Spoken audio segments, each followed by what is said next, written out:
فرزندان 3 نفر از مسئولان نظام در دوره نوجوانی در واقع اینا کشته میشن.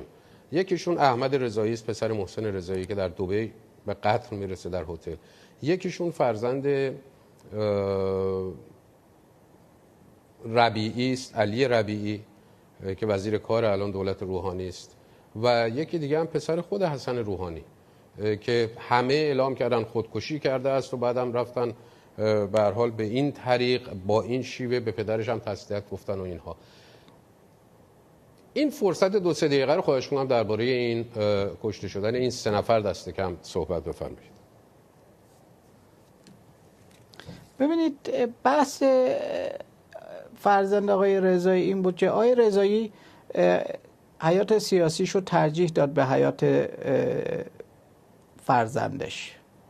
این چیز آقای رضایی بود.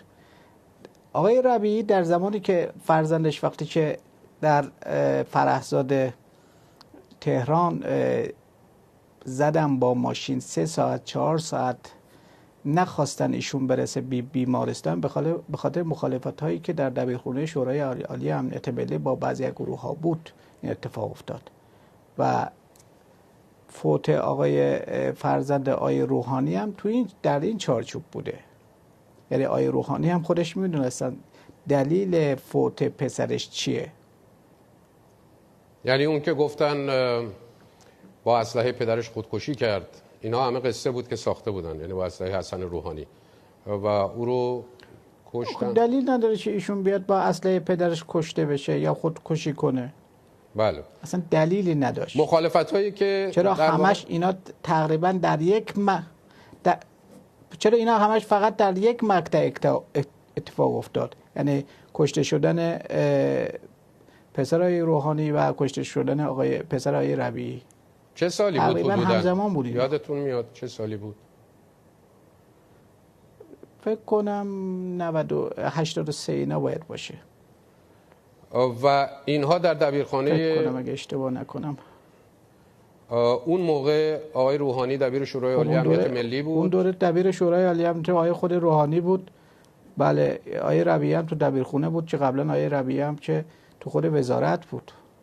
بله، از وزارت اومد دبیرخونه آقای ربیعی. اختلاف موضع اینا در واقع با همون حجازی بیت و اون بخش از می شود دقیقاً جنگی که ما با کسانی که وابسته به بیت داشتن. صحیح. و بعد از ترور آیا دستپاشون رو جمع کردن این آقای روحانی و آقای علی ربیعی، یا اینکه فقط یک در واقع انتقام کشی بود از اینکه احیانا اونا زورشون نرسیده بود از نظر سیاسی به روحانی و ربیعی؟ خب آقای روحانی که نمیتونست بیاد بگه که چی به چیه، الان هم نمیتونه بگه، ولی در اصل هم پسر آقای ربیعی هم پسر آقای روحانی قربانی کشمکش هایی که بین جناح بیت و دبیرخونه بود قربانی این دوتا جناح شدند در حقیقت.